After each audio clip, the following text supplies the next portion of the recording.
If you're experiencing things like knee pain and lower back pain and tension in the upper body in general, it can be a sign that your quad is underdeveloped. And you're going to learn how to develop it with the quad squat.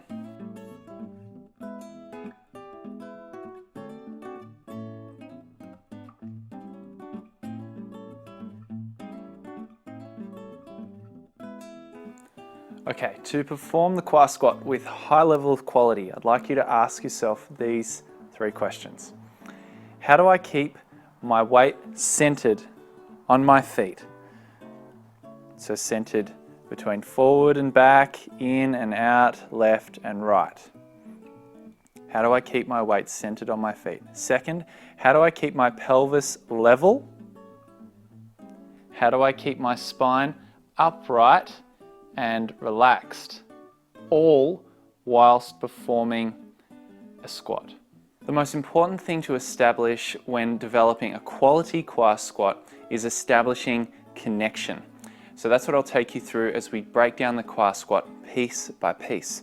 So the first part in developing a quality quad squat is softening the area. So what I'd like you to do is take your hands, it can either be your fingers or your thumbs, and with your feet about shoulder width apart, start to push or palpate this area. So as you breathe in, breathe into your abdomen, sides and back all evenly so you don't over pull your body this way. And then as you exhale, draw in this area. So we'll practice that a few times. Inhale, exhale. Now while you draw in this area on the exhale, what I'd like you to do is move your knees directly forwards, not down, forwards, and your hips directly backwards. Now you don't have to move too much. What we're looking to establish is 2 opposing forces to develop an internal connection within your body. So as we do this breathing, the first stage is to soften.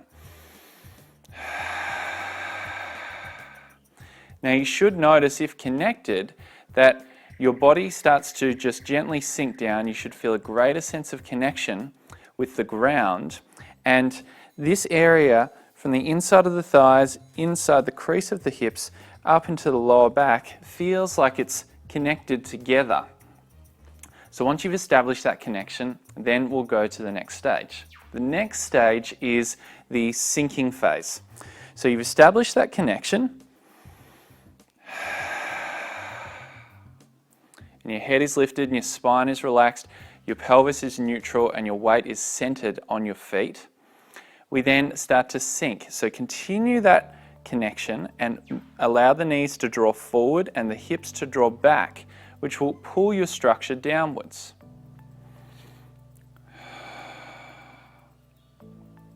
Once you get to the sinking phase, go as deep as you can and don't go past 70% of your maximum ability. This will grow with time, but just go to challenge yourself a little, but not a maximum amount, or your body starts to kind of freak out, your nervous system finds it hard to learn. So from there, knees draw forward, hips draw back. We want to refine the position, so hold in the bottom position. And just take 3 to 5 deep breaths. Head continues to lift, breathe into your lower back. Knees move forward, hips move back. When you're in the holding position of the quad squat, just make sure that you check. We're looking to create as much relaxation as possible in this area and not too much rigidity. So try not to brace the upper body. Just continue to check this area that it's soft and respondent to touch. It should be spongy. So in particular, if you're overcompensating in the lower back, this area will be kind of really rigid. So continue to move the lower back and start to create this little bit of curvature. It's almost like a C that the spine creates. This is to help connect it and make sure that it's not overworking. And the last phase is the lifting. So the knees come back, hips come forward. it's important that you make sure during the lifting phase that you keep your pelvis level, that you don't bring it into a forward tilted position. So as you're lifting, so knees drive back, hips drive forward, just pay attention to the alignment of the pelvis. If you do have tightness through the front of the body, then it can start to pull it back into this postural habit. We want to correct that with time, so just make sure you allow the hips to lift up towards the sky. Lift up and just come up as much as you can without too much tension.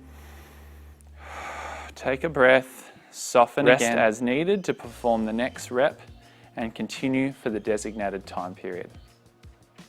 What you want to look for with this, some common mistakes are bending forward excessively, arching the back excessively, uneven displacement across the feet, forward, too far back, collapsing at the knees, and breathing shallowly, not relaxing through the upper body as you're engaging the lower body.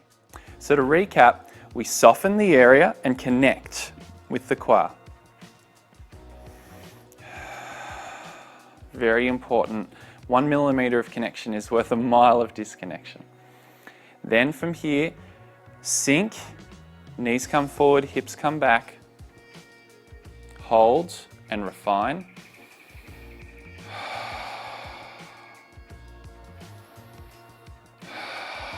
For 3 to 5 breaths. If you can't hold it at that depth for 3 to 5 breaths, you need to make it higher. And then lift. Start small and build up gradually. Next we'll go through where you're looking to progress the qua squat to. As you get deeper with this, you may notice that you need to start to counterbalance yourself with your arms a little bit, and that's okay, but don't rush it and don't compromise this for disconnection. You need to make sure that the qua is working hard all the time, so only at that last point. And keep your spine upright as possible and relaxed. So just keep all of this tissue, keep the lower back as relaxed and spongy as you can. And keep your weight centered.